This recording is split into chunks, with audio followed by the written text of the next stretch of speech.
Hello, we're back. The furniture superstore. The furniture super. No, just kidding. Once again, welcome to Ask the Unicorn. I'm Ahura Z. I'm your host this evening, and this is my worthy sidekick, Kazi.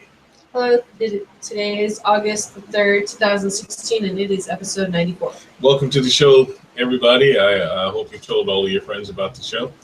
The name of the show is Ask the Unicorn, which basically says that I will answer any questions pertaining to the metaphysical, the spiritual, the paranormal, or the mystical. However, there are two types of questions that I do not answer. That is whether or not someone is going to die, or whether or not someone is cheating on someone. If you want to ask those types of questions, you should probably deal with the people you're asking about. Outside of that, everything is fair game. It is a wonderful summer day. As you all know, we have some new additions. The little puppies, Lynx puppies, and they're growing quite a bit. Hiroshis. And and that male dog. That I'm guy. Just kidding. Hiroshi. And they're growing wonderfully. They're all very healthy and very loud. And their eyes are all open now, so they all look like little chubby, poofy things. And They have neck rolls. And they're growing. Their ears aren't open yet. Minutely, you can almost watch them grow, and they're awfully beautiful. Awfully cute. Anyway, before we begin the show this evening, I'd like to give a shout out to all of the independent filmmakers, including myself. Hey Z, great job. Thank you, Z. Wow, did you practice that? Yeah, I did. But I wanted to let you all know there's some wonderful films that are coming out. Try to look us up before you go back to Hollywood, because Hollywood is coming up with some really crappy stuff, and they've run out of ideas, so now they're repeating. I mean, they're doing Tarzan. Really? Anyway, look us up. You'll find a lot of us. There's Paco Seth Roberts, there's Alan Dillingham, there's myself, Ahura Z. And there are all kinds of people that are doing wonderful films, and I hope that you look us up. And incidentally, Falcare, the first episode is almost done. I'm very proud of it. It looks really, really good. And I'm very anxious to get that shown to you all, because you've all been waiting very patiently, and I appreciate that. And it's turning out just lovely. There are other films coming out. Bad Kid is one of them. Another one is Those We Leave Behind. That is a film that is done by Paco Seth Roberts, and it deals with veteran suicides, which is a very important issue that needs to be dealt with, and people should be made aware of it. And check him out, and I'm sure you'll be pleased with what it is he's doing. So, all that being said, it is time to get on with the show. The unicorn is in. I'm listening. Shout outs to Carrie, Stephanie, and Charlie and Amy are on. Hello. They say our spaghetti is cooking. Awesome. From Charlie and Amy. Ooh, does that mean you're making sauce, Amy? That's awesome. She makes the best sauce ever, Yep. Guys. Kawatra is on and says hi. Hello. Miyoko is on and says hi. Hi. Michelle and Ava say hi. Hi. Hi, guys. Tabari is on and says hi. And there's a new guest called Paul tonight. Hi, Paul. Thank you for tuning in. Hello. We have a question from last week. Lori asked, how many people do you think are drugged and or put in a psych ward because they have spiritual experiences, especially children? Quite a few.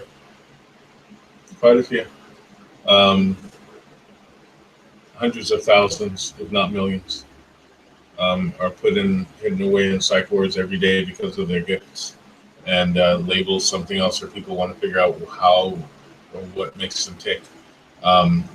Children get labeled all the time with diseases that truthfully don't make any sense, but the scientific community, or the medical scientific community, has a habit of believing that it's any more valid than the rest of us, and it says things like ADD, ADHD, ABCD, EFG, ADHD squared. And now there's adult ADHD, and Is there infant ADHD?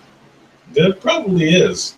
Yeah. And there's probably senior ADHD and all that good stuff, because they can't figure these people out. I remember one young lady that I was working with for a time who they said she had genius syndrome, which is absolutely stupid.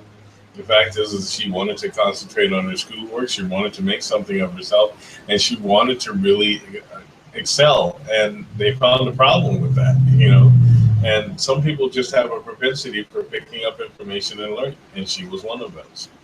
So people like myself would have been diagnosed that way as well, had they had that kind of thing when I was a child. They did other things and that we won't go into, but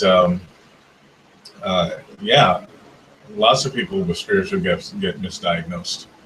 The fact is that science, common science really doesn't have a clue as to what it's talking about, but it likes to label everything as if it does know what it's talking about. For instance, classic psychic attacks or astral attachments or astral trappings get called all the time sleep paralysis, because someone decided that was a really catchy phrase, and they probably got a bunch of people to give them a whole bunch of money, when the fact is that that's an astral attack, and people like me know that. It's one thing to be asleep, but to have the awareness that there's someone there in the room with you while you cannot move your body and you are fully aware does have absolutely nothing to do with sleep. And, every time I think about that, I think about how absurd that is. So, yeah, lots of people have been put into a psych ward because of what it is that they saw, because no one would believe them. Basically because those people that are dealing in most of the psychiatric profession really have no gift, nor do they have anything that excels at all. They're mostly trying to figure out what was wrong with them, kind of Sigmund Freud, who had a lot of things wrong with him, but decided to write a couple of books and duped everybody into giving him money to be an authority on something. I could have diagnosed him altogether. He's just dishonest with himself and everybody else. There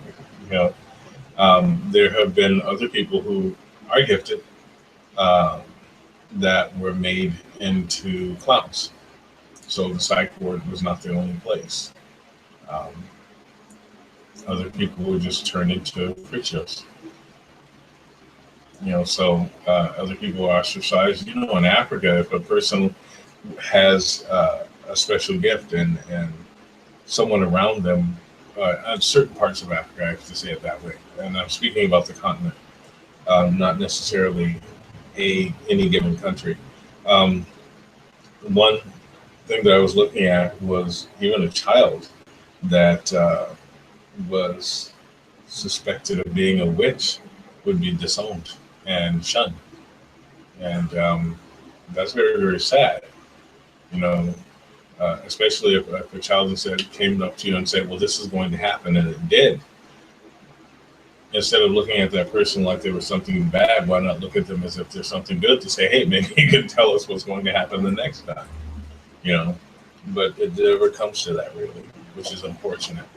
Very unfortunate, especially in my case. No one could really deal with the things that I was saying, so half of the time I just chose to not say anything.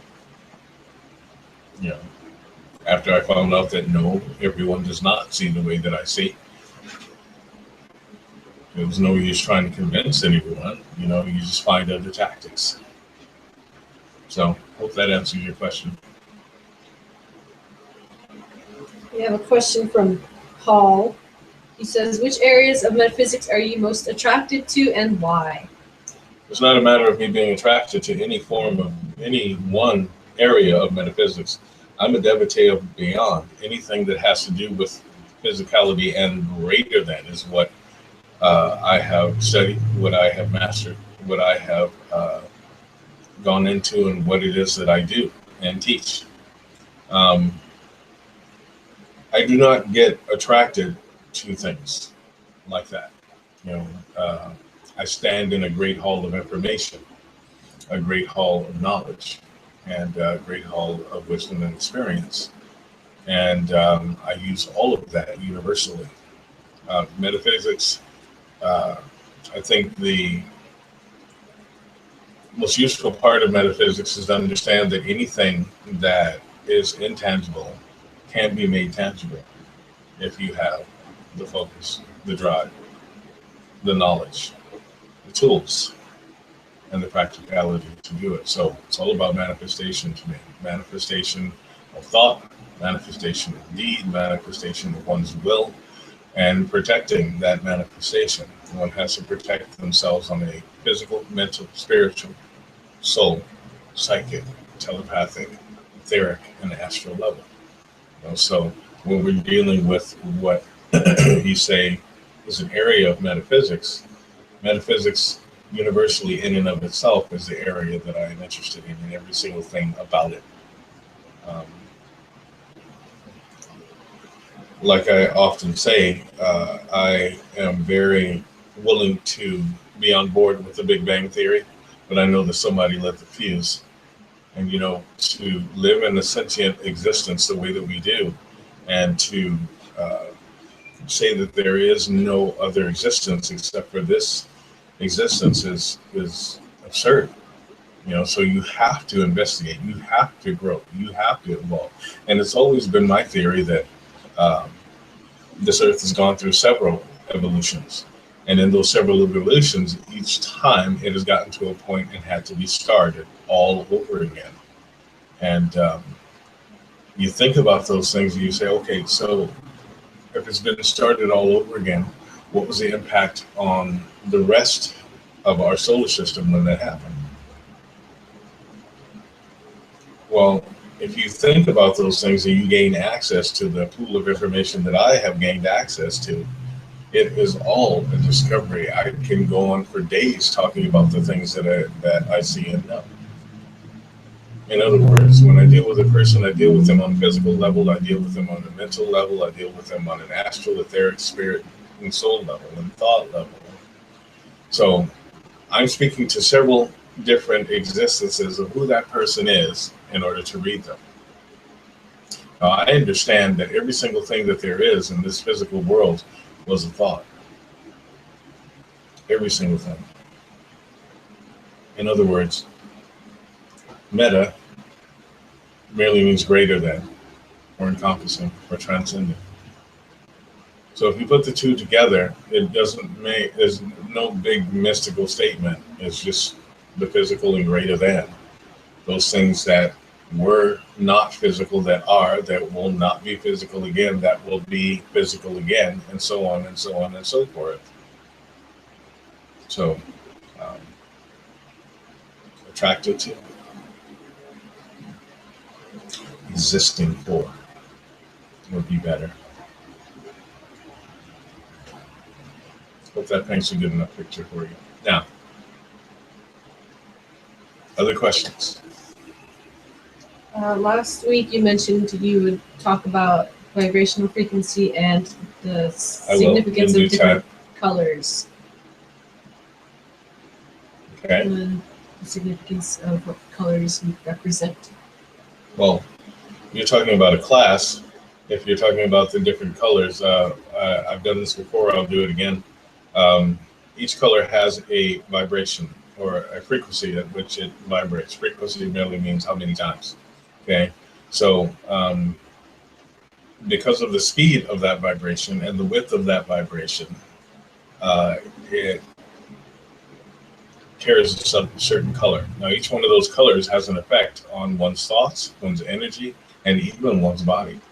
Okay, you have to remember that there are 5 different levels of existence to each one of us.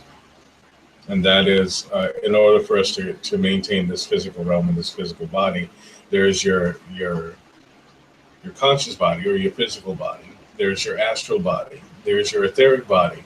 There's your spirit and your soul. Now, your spirit and soul are 2 impervious and impenetrable and invulnerable and immortal things. Now, that's very hard to comprehend.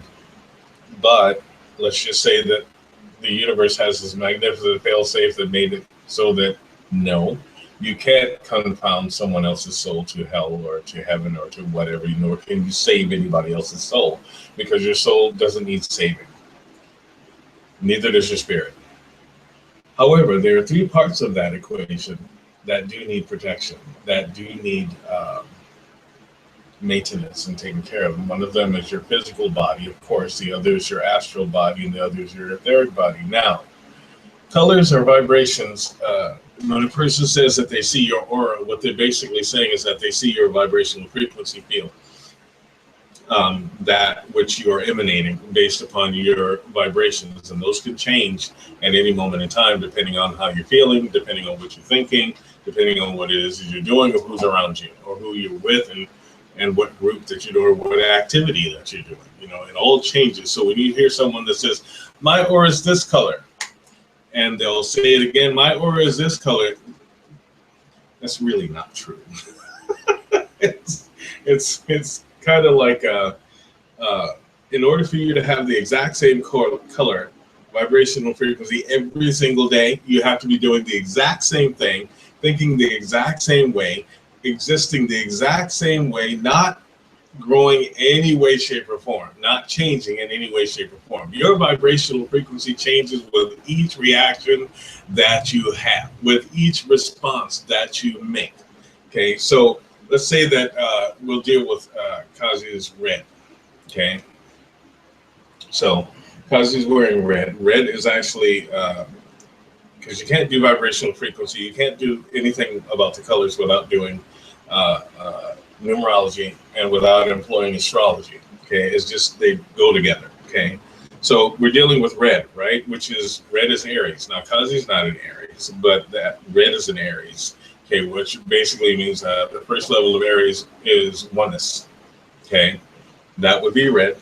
Okay, so let's just take that oneness. What is oneness? Oneness basically means the total union of both masculine, feminine principle, heaven and earth, etc., etc., etc.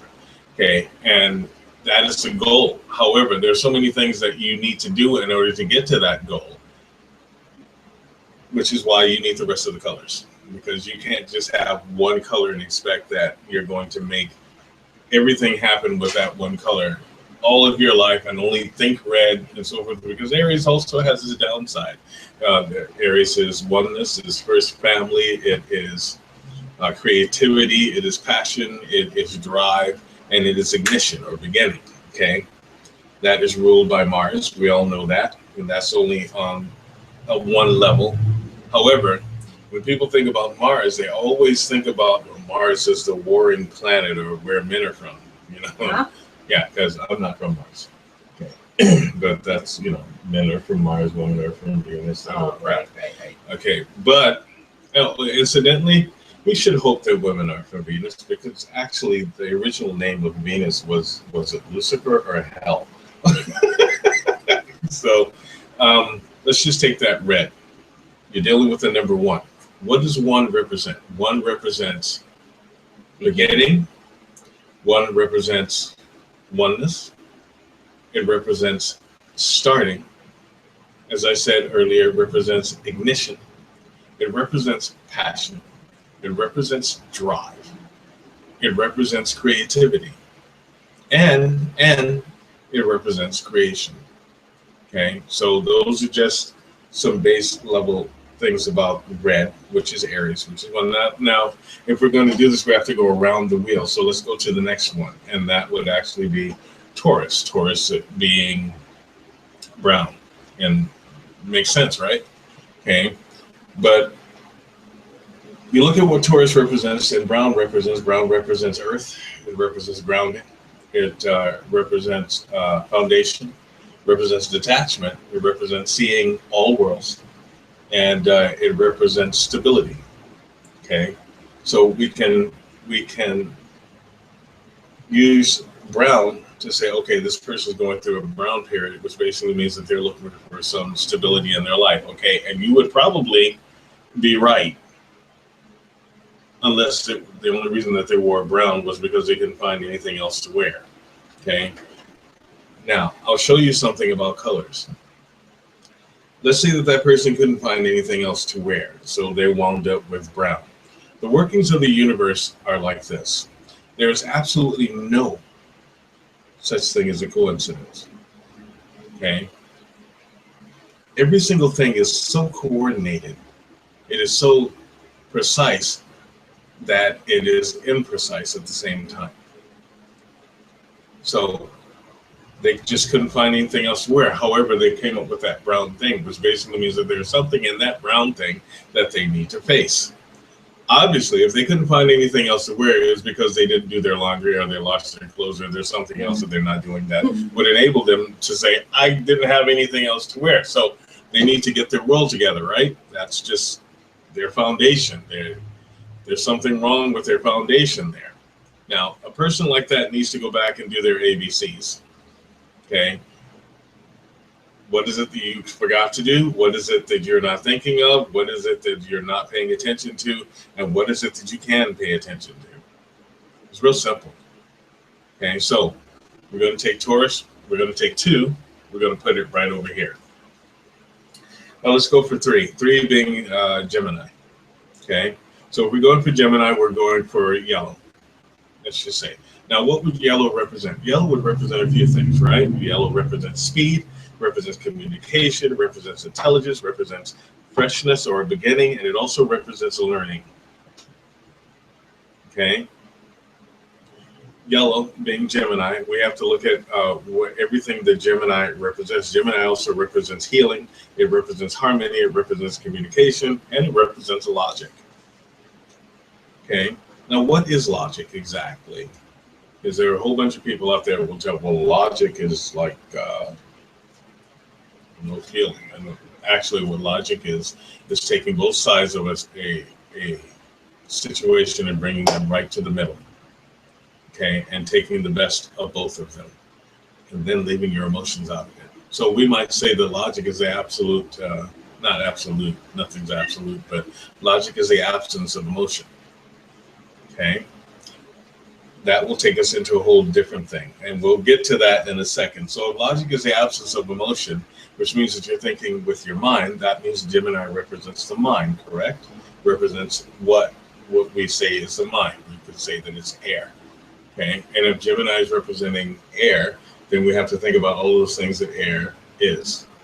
And why would Gemini also represent speed? Why? Because we're dealing with that yellow part, which has to do with the frequency, which has to do with speed, which also has to do with communication and telecommunication, and also transportation.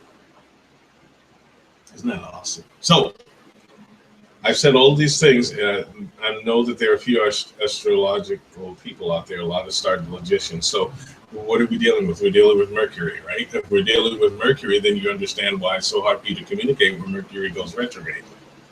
And there's a pretty good chance that a lot of you will pick up something yellow because that's exactly what you need. But you don't think about these things when they're actually happening, okay? You really, yellow also represents idealism. So when you get something that, you want to stick to a certain ideal, you're dealing in yellow. And like I said, it takes a long time to explain all this, but I'm going to give you a little crunch. I'll give you one more after this, and then we'll have to move on. But understand this: color, sound, numbers has everything to do with everything that you will ever do in your life. No matter what it is that you think, it always comes down to that. Now, a lot of scientists will say, yes, numbers, yes. And they're kind of right. However, astrology is what we call divine science. Now, that douche guy who decided that Pluto was no longer a planet really has no bearing on astrology at all, because no matter what he says or what anyone else says, Pluto does have an effect on all of us, and Pluto does have an effect on astrology and even astronomy. So cocky people can say whatever they want to say, but the bottom line is that the universe is a perfect working organism. Now, I said organism. It is a perfect organism because it is entirely sentient. And the only way for something to actually have a vibrational frequency is if some part of it is sentient. Remember that. Even your table, even your car, every single thing has some vibration, which basically means that to a degree it is alive, it is living. And the colors merely let you know that.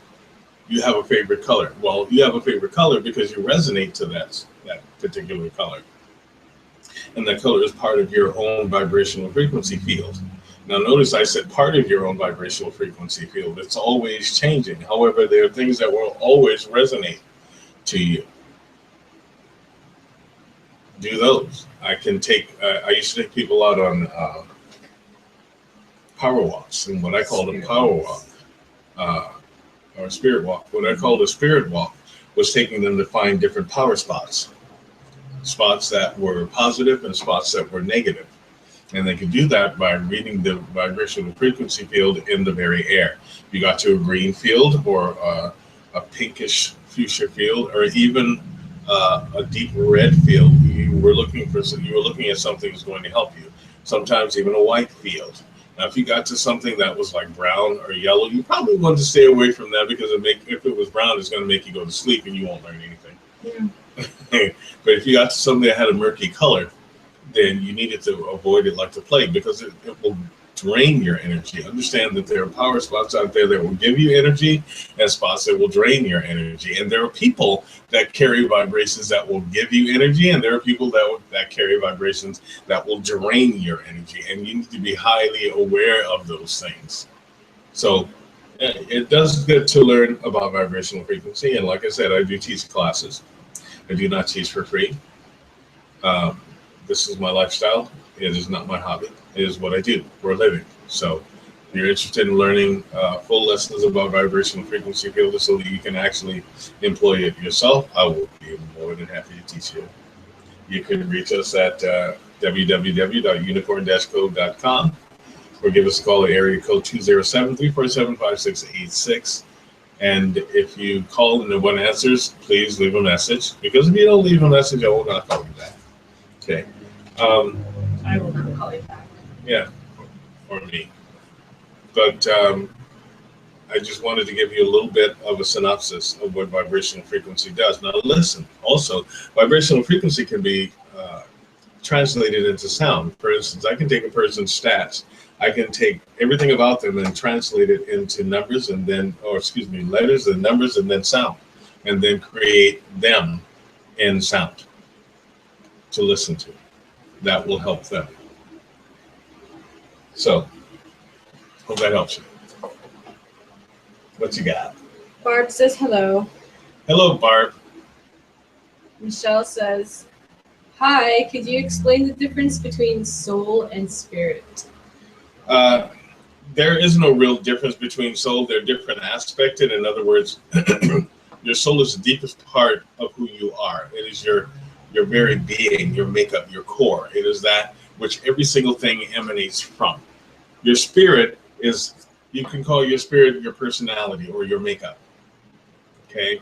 It is everything that's determined about what type of person you're going to be, what it is that you like, what it is you dislike, what it is that your expressions are, whether or not you're going to be right-handed or left-handed, how you explain things, how you, and remember, you're also dealing with a physical body, so it's not, your physical expression isn't going to be necessary exactly like your spiritual expression, but all of those things that you have on the inside of your mind that you can see yourself doing, like your perfect self and what we like to call imagination, that we are actually seeing, those things are born of your spirit. When you fail at something and you drag yourself back up, that is your spirit that's enabling you to do that. Your soul is your very power source. It is that which runs every single thing. It is a force that cannot be dominated in any way, shape, or form. Your spirit is we can do it like this. It's the vehicle. It's like your soul is the gas, your spirit is a vehicle. Well, your body is a vehicle ultimately, but for the intents and purposes, we need to say it like this. They cannot be separated. One does not work without the other. Okay? So when you say the difference between, there's no difference between. There's merely one is aspected this way, one does this, and the other enables or does this, and both enable each other to work. So it's kind of like the dimensions. We can label them 1, 2, 3, 4, 5, 6, 7, 8, 9, 10, 11, 12, 13, 14, 15, but in truth, you cannot separate them. They have no separation. I heard it, it's kind of like the way the time actually is, which is not linear. But I heard it said by Doctor Who, which was cool. It's timey-wimey. Okay? In other words, it pulls in on itself, it expands itself, it contracts itself, it does all of these things. We merely put that particular label on it because it helps us to recognize that we've done something and that we spent an amount of space in doing that, in doing something, whatever it is. Well, it's like with your spirit and your soul. You have the awareness that you have a spirit, or that you are spirit, that you are soul, but you don't know how to deal with it, and nor do you know how to deal with someone else's spirit or soul. We can only deal with those things that are presented right for us, and that is the person's body, that is their will, that is their mind, that is their expression, and that is all of their things that they're projecting at us, and even their energy. Now, let's say that your spirit and your soul is not even separate from energy, from your energy, and your body is merely an expressive avatar of what your spirit and soul are. Kind of a slow one at that. Yeah. So there's no separation. Wibbly wobbly, tiny whiny. Yep, like that.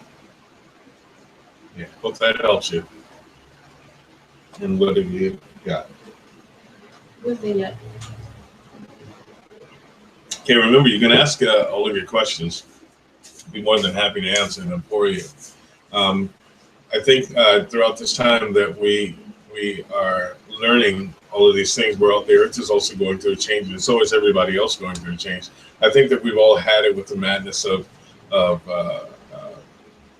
the elections and people's choices and things like that. I think we're ready to move on as a people into the spiritual realm, and hopefully there are a lot of people that are looking to just move on into the spiritual realm and come together the way that we're supposed to. And the way that we're supposed to is just to be one people. Just one people.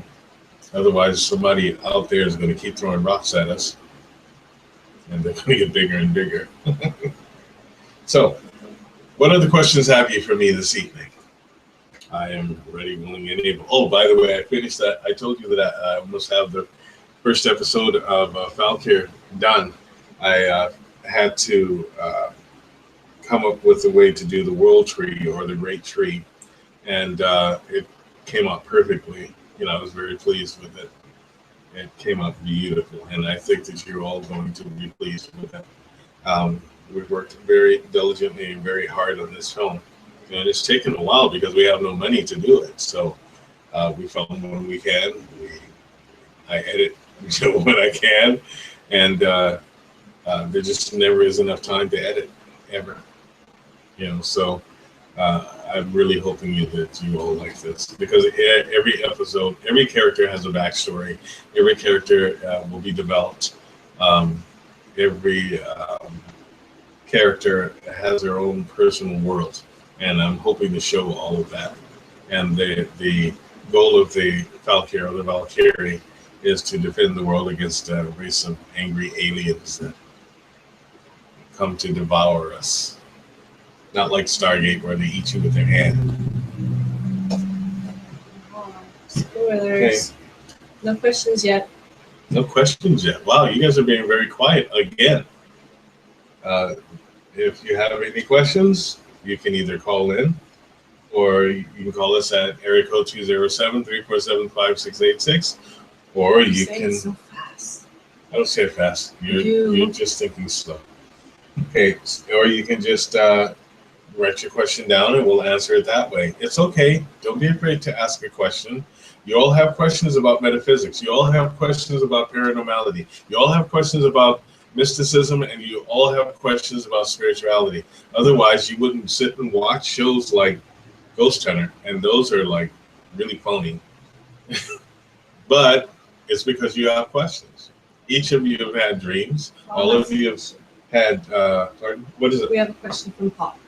Sure. Do you have any thoughts or opinions on the holographic universe theories being researched by physicists now?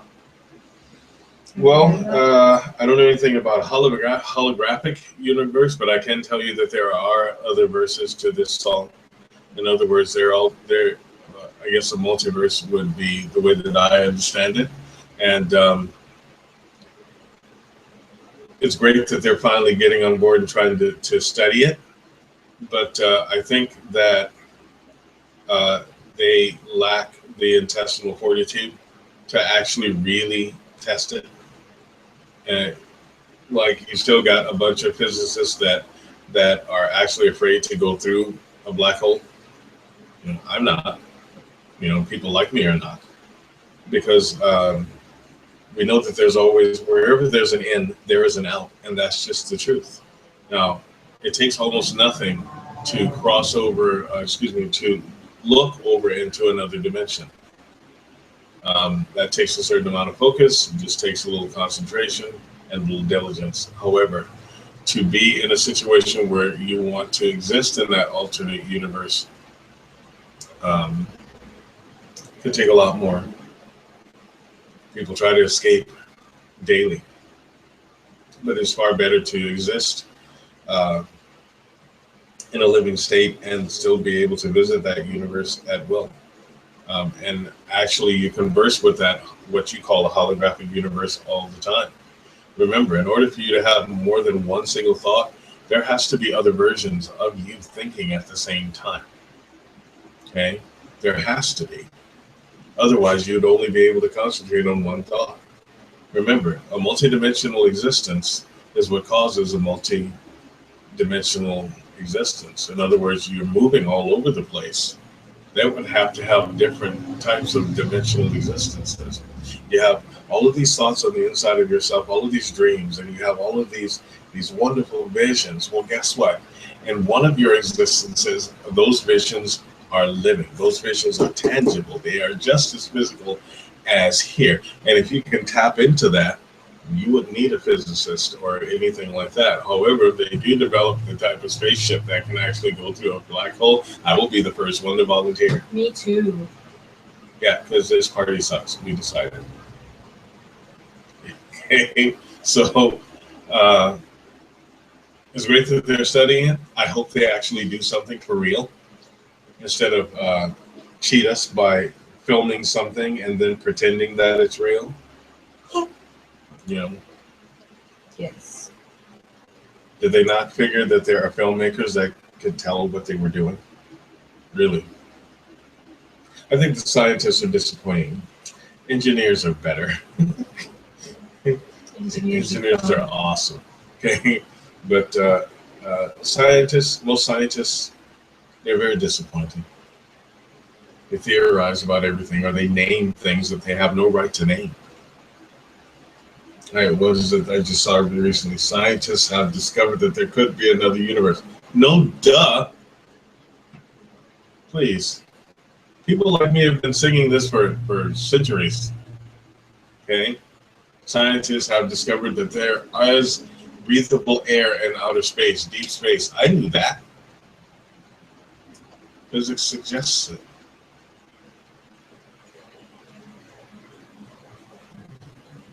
There are other dimensions, yes. And now science gets credit for saying stuff like that? Seriously? Give me a break. We've always known that. People like myself have known that forever. It's what we exist on, knowing that there's another existence, knowing that there is more than this physicality, and understanding that there is life on all of those other planets. But perhaps they vibrate at a different level than we do, so we're not able to see them, or else they're just smarter than us and don't really want to be bothered by the people that jump retard strong anytime someone says something to offend them. On the other hand, we have a wonderful opportunity. We have a brilliant opportunity. Those aliens, or excuse me, sorry, those extraterrestrials that have come here and visit and do things like hide behind clouds and mask themselves in mist and have learned how to bend light so that it makes them look invisible, and have done this and keep doing it, I think are cowards. I can usually spot them. Other people can usually spot them. It's just come out already. I mean, so as far as what you call that holographic universe, it is very real. Very, very real. And so is a subterranean species. Yeah. And I mean those things that people call, what do they call them, reptilians? You can call them whatever they want to. They're just beings that have been here longer than us. But there are a lot of creatures that have been here longer than us, that have seen this world change. The world breathes. It expands, it contracts. It heats up, it cools down. It's just part of its natural cycle. It's just the way that it is. There are lines of force that move through every single thing. It flows through everybody. It flows through all things. Yeah, sorry. You have another question. The force flows through all Well, things. since we're there and talking about the force and such, Nadine says, what is the difference between fate and destiny? I hear you say a lot, what is destined is destiny. Can destiny change? Yes. What influences this? Destiny can change. Destiny can change at any given moment. You can have a different destiny, depending on what it is that destiny wants to do. You can also be subjected to someone else's destiny. Fate, on the other end, tends to be absolute. Almost unchanging. You're fated to do something, you're fated to do something. And you know, the interesting thing about fate is no matter what you do, it will always exact its payment. Destiny is like a tornado. Is it timey-wimey? Yeah. It's a little different than that. Hmm. It can nail you or it can skip over you. Something that you were destined to have can be gotten by someone else, or someone can even interfere with your destiny, or they can change your destiny. You can change your destiny depending on who it is that you meet, or whatever it is that you do when you meet that person. Destiny is not certainty. Destiny is what is written. But what is written is also written with a pencil. Yes. And it's up to you to maintain your course. Called destiny promises. You make a promise to yourself, right? If you make a promise to yourself, it is your destiny to do that which you have promised yourself. However, if you break that promise, destiny will also break its agreement with you. Period. There's no saying, promises were made to be broken. No, promises were made to be kept. Otherwise, just don't promise. And if you've learned after a while, well, you know that I'm just not going to be able to keep that promise. Have the guts to say so. However, if you do make a promise and you know that you've been given every single opportunity not to make that promise or not to live that destiny, but if you choose a destiny, stick with it. Stay with it. Because if you don't, then destiny will deny you the next time.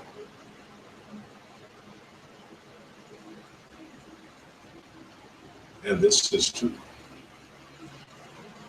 Fate will not be denied. Plain and simple.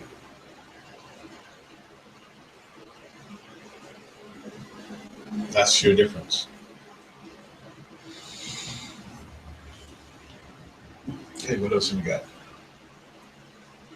And Amy says, don't know if you got the message about spaghetti, so Mom told me to say it again. It's a cooking.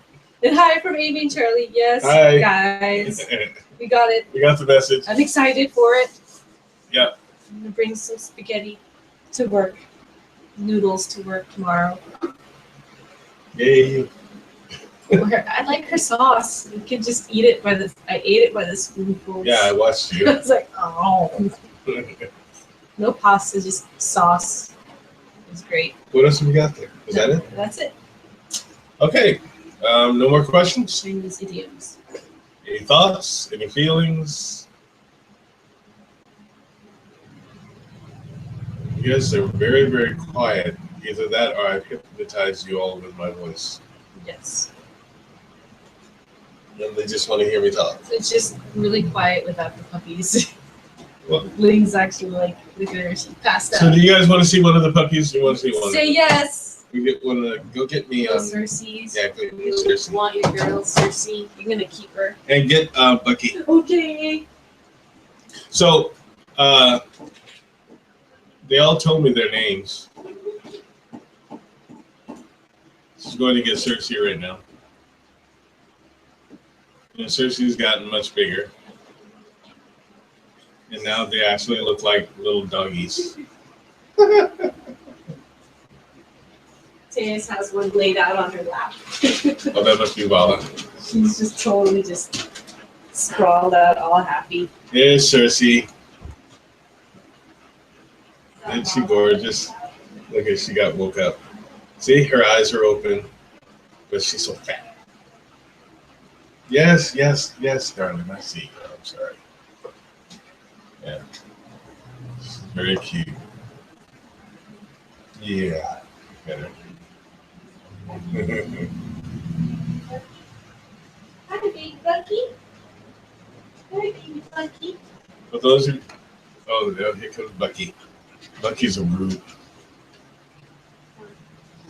I have to move my things. And there's Elaine. They're coming back in. They're just noisy. They'll be all right. Oh, God. Here's Bucky. There's Bucky. He's wiggly. You should let her make. Oh, look how fat he is. Look here, Bucky. That's Cersei. Cersei has black on her face. Yeah. Dude, the puppies. They're still sleepy. They were all. Oh, there she goes.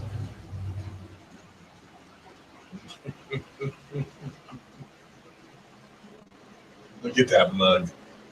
You're so cute. You're gonna keep her. I know it. All right. I just wanted to say hello. All right, you can take them. I have to take one at a time. So what do you guys think, huh? Is she cute or what?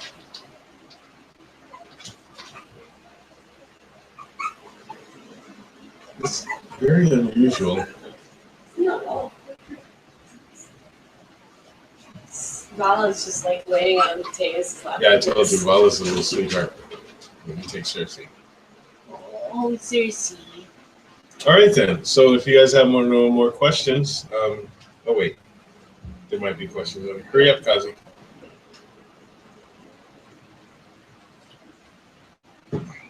I think what I'll do next week is I'll talk to you all about soul travel. The soul travel is kind of like a meditation, a guided meditation on steroids. Yeah. Soul travel. That's my theme song. Everyone says lots of yes about the puppies, and Rebecca says, ah! Emma says, little bears, baby. Yeah. Little baby bears. Yeah. Little bear babies. Yeah. Little bear babies. Yes, Yeah. they are. They are. They're gorgeous. They have these fat neck rolls, and when they open their mouths and yawn, they look like hippopotami because there's no teeth inside. It's just all mouth, and they like open up real wide, like. Yeah, that's what Cersei did. She opened her mouth. Yeah. And Bucky does too. And the other two are Vala and Lythia. Ling, they're not there. Oh, why are you looking? That's what. Yeah, they'll be back in a moment. Don't worry. What time is it? 8:28. Okay then. Well, if there are no more questions, are there more questions? Nope. I'd like to thank you all for joining us on Ask the Unicorn. Please tell your friends about the show. The more people that come to the show and ask questions, the more I get to teach. If you are interested in taking classes, I teach in 6-week increments, and you can give us a call at area code 207-347-5686, or contact us at www.unicorn-code.com. For those of you that are thinking about taking classes, my suggestion is for you to go ahead and do that. Don't wait. There is never a perfect time to take classes. There's never a perfect time to develop yourself. The time is now. Da, da, da, da. That's for staff. Da, da, da, da.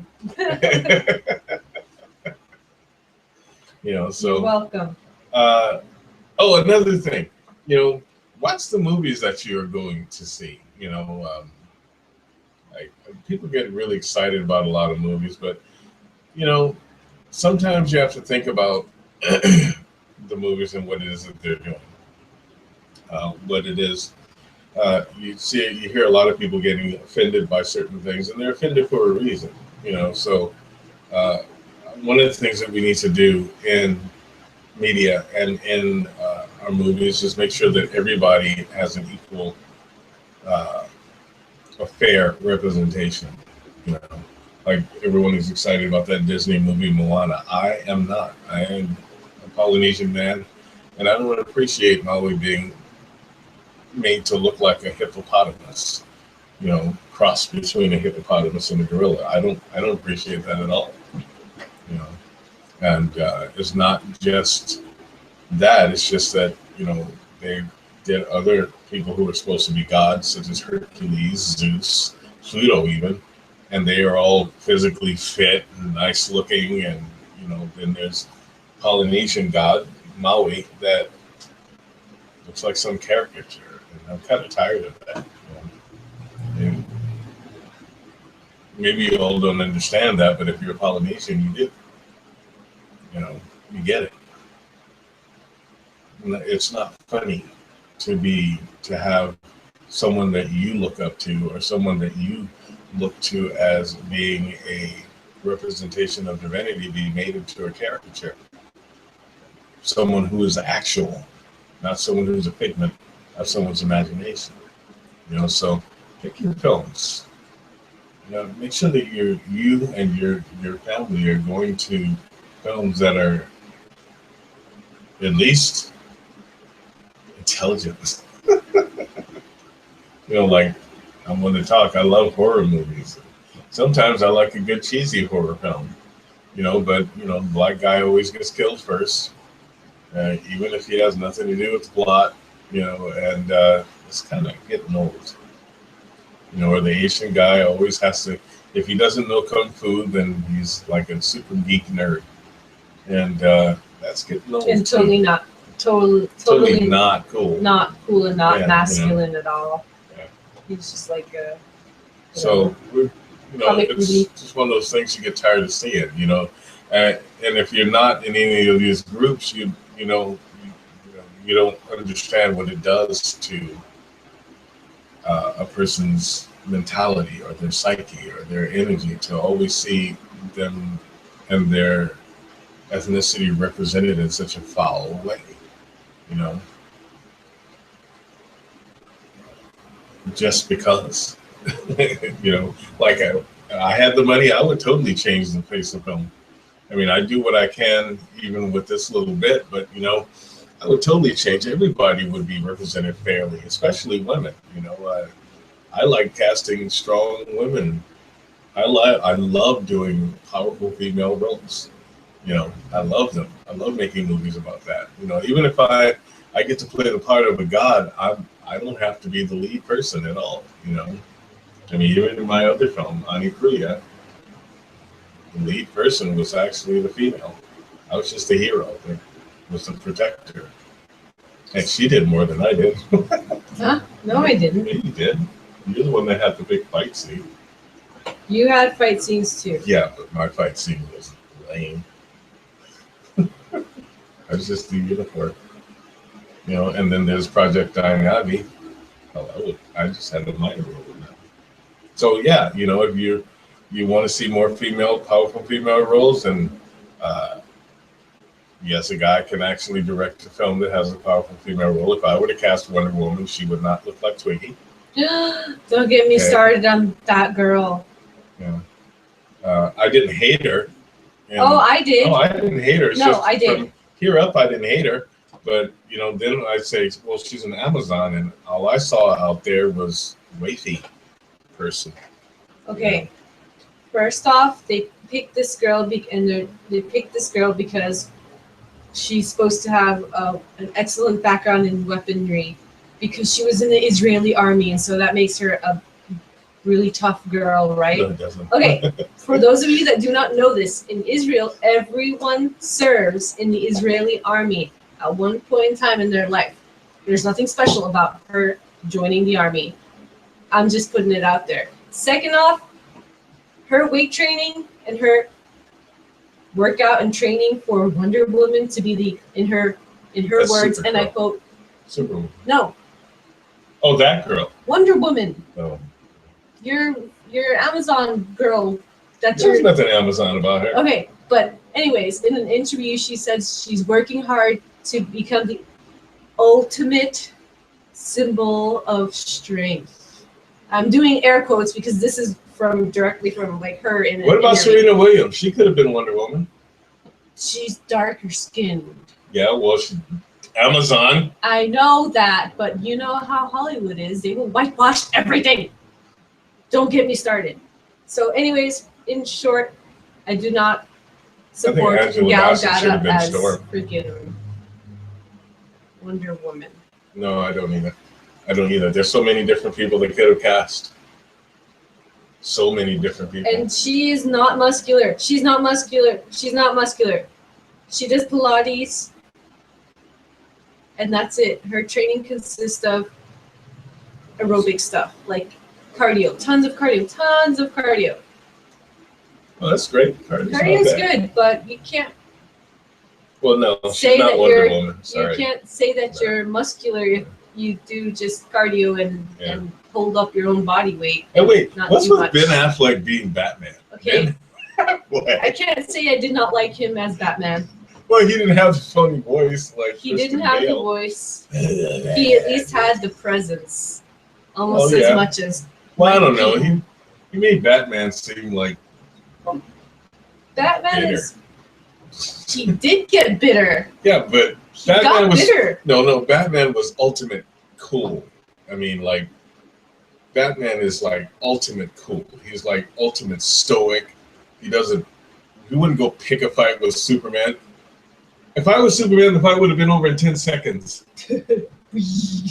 No, I wouldn't have done that. I just grabbed him, went up to outer space, and left him there. Movie would have been over. Now, Robert Downey Jr., I do not mind as Iron Man. However, Because listen to me. he's a smart. Hollywood, if you ever see this, will you people stop doing that? Let's do something. Let's do another Iron Man movie. Only this time, let's make Iron Man a girl. Let's do Thor. Let's make Thor a girl. Give me a break with that. Cut it out. Quit recycling heroes and turning them into girls. Why not just do a whole list of female superheroes? I mean, the Marvel made enough of them. I used to read their comics all the time. I mean, there's Miss Marvel. There's Spider-Woman. Supergirl's lame. Okay. There is, what was her name? The Scarlet Witch. Incidentally, in the last X-Men movies, the last, Avengers. the Avengers movie. No, it was X-Men. Avengers. Was it Avengers? Avengers. Avengers, that's right. I did not mind that person being the Scarlet Witch. You should do more of that person. Okay, and at first I didn't like Scarlett Johansson, but she kind of grows on you, But she also grows off of you by taking a role that she should not have taken, and that would be Ghost in the Shell. No. Okay, that's just my critique on the thing. I sorry. Anyway, I didn't mean to go this long. So anyway, we will see you all next week. Until then, have a wonderful week. Stay positive with each other. If you have goals that you're trying to reach them, go ahead and reach them. Okay, just do it. Just do it. Just do it. Wow. You all have a good evening. Unicorn out.